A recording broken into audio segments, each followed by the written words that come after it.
Trailer ನೋಡಿದ್ರಲ್ಲಿ ಏನು ತುಂಬ ಚೆನ್ನಾಗಿದೆ, ಸೂಪರ್ ಆಗಿದೆ. ಒಂದು ಡೈಲಾಗ್ ಹೇಳ್ತೀನಿ, ಒಗ್ಗಟ್ಟಿನಲ್ಲಿ ಬಲ ಇದೆ ಅಂದ್ಬಿಟ್ಟು 100 ಜಿಂಕೆ ಸೇರಿಬಿಟ್ಟು ಒಂದು ಸಿಂಹಕ್ಕೆ ಹೆಚ್ಚಾಕಿದ್ರೆ ಟಚ್ ಮಾಡೋಕ್ಕಾಗುತ್ತೇನಲ್ಲಿ. ಜೈ ಆಂಜನೇಯ, ಜೈ ಧ್ರುವ ಬಾಸ್. ಅದೇ ನಮ್ಮ ಬಾಸು 4 ವರ್ಷದ ಕಂಪ್ಲೀಟ್ ಮಾಡೋರು ಗೊತ್ತಾ. ನಮ್ಮ ಬಾಸ್ ತಾಕತ್ತು ಅದು ನೀಯತ್ತು, ಅದಕ್ಕೆ ನಾವು ಡೈರೆಕ್ಟ್ ಫ್ಯಾನ್ ಆಗಿರೋದು. ಇಲ್ಲೆಲ್ಲ ನಮ್ಮ ಅಪ್ಪ ಅಮ್ಮ ಹಾಕ್ಕೊಡಲ್ಲ ನಾವು, ಯಾಕೆ ಹೇಳಿ ನಮ್ಮ ಬಾಸ್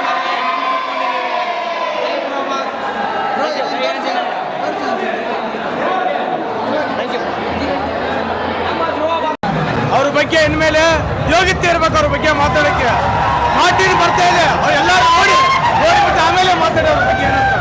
ಅವ್ರ ಬಗ್ಗೆ ಕೆಟ್ಟದಾಗ ಕಮೆಂಟ್ ಮಾಡ್ತಾ ಇದ್ದಾರೆ. ಅವ್ರಿಗೆಲ್ಲರೂ ಹೇಳೋದಂದ್ರೆ ಅಕ್ಟೋಬರ್ 11 ನೋಡಿ ಅವ್ರ ಬಗ್ಗೆ ಏನಂತ ನೀವು.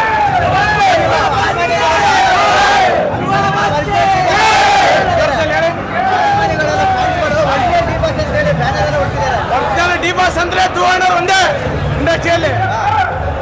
ಅವ್ರ ಬಗ್ಗೆ ತುಂಬ ಕಮೆಂಟ್ ಮಾಡ್ತಾ ಇದ್ದಾರೆ ಇವಾಗ. ಅವ್ರ ಬಗ್ಗೆ ತುಂಬ ಇದು ಮಾಡ್ತಾ ಇದ್ದಾರೆ, ದರ್ಶನ್ ಕನಸು ಅವರೆಲ್ಲ ಸೇರಿ. ಆದರೆ ಅವ್ರಿಗೆ ಹೇಳೋದಂದ್ರೆ ಧ್ರುವಣ್ಣವರು ಎಲ್ಲರೂ ನಮ್ಮವ್ರು ಅನ್ಕೊಂಡು ಬಂದಿದ್ದಾರೆ. ಅವ್ರ ಬಗ್ಗೆ ಕಮೆಂಟ್ ಮಾಡಬೇಡಿ, ಅವ್ರ ಬಗ್ಗೆ ಏನೋ ಮಾತಾಡ್ಕೋಬೇಡಿ. ಇನ್ಮೇಲೆ ಮಾರ್ಟಿನ ಟ್ರೈಲರ್ ನೋಡಿಬಿಟ್ಟು ಅಕ್ಟೋಬರ್ 11ನೇ ತಾರೀಕು ಬರ್ತಾ ಇದೆ ಮಾರ್ಟಿನು. ಎಲ್ಲ ನೋಡಿ ಆಮೇಲೆ ಮಾತಾಡಿ. ಅವ್ರ ಮಾಡಿರಲಿಲ್ಲ. ಕನ್ನಡ ಇಂಡಸ್ಟ್ರಿಯಲ್ಲಿ ಎಲ್ಲ ರೆಕಾರ್ಡನ್ನು ಧೂಳು ಮಾಡೋದು ಕನ್ಫರ್ಮ್ ಇದೆ. ಎಲ್ಲ ರೆಕಾರ್ಡ್ಗಳು KGF, ಕಾಂತಾರ ಎಲ್ಲ ರೆಕಾರ್ಡ್ಗಳನ್ನ ಧೂಳು ಮಾಡುತ್ತೆ.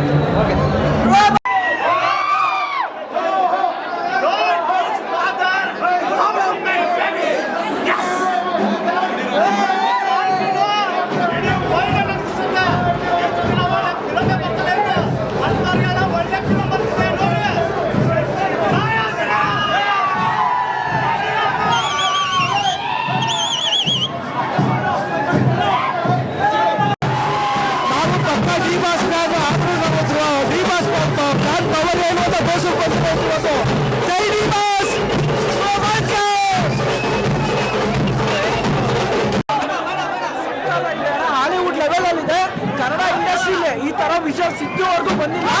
ಮತ್ತೆ ಯೂಟ್ಯೂಬ್ ನಮ್ಮ ಭಾಸ್ಕರ್ ರೀಲ್ ಮಾಡ್ತಾರೆ.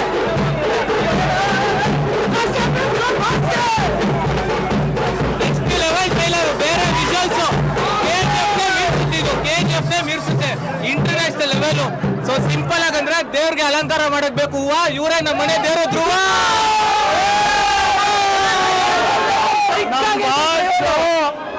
ಹೇಳಕ್ಕೆ ಹೋಗ್ಬಾರ್ದು, ಚಿಂದಿ ಟ್ರೈಲರ್ ಅಂತೂ ಬೆಂಕಿಗಳು. ಒಂದೇ ಮಾತಲ್ಲಿ ಮುಗಿಸ್ಬೇಕಂದ್ರೆ ಇದು ದೊಡ್ಡಮ್ಮ ಅಲ್ಲ ಸರ್, ಜಯ ಆಂಜನೇಯ. Thank you.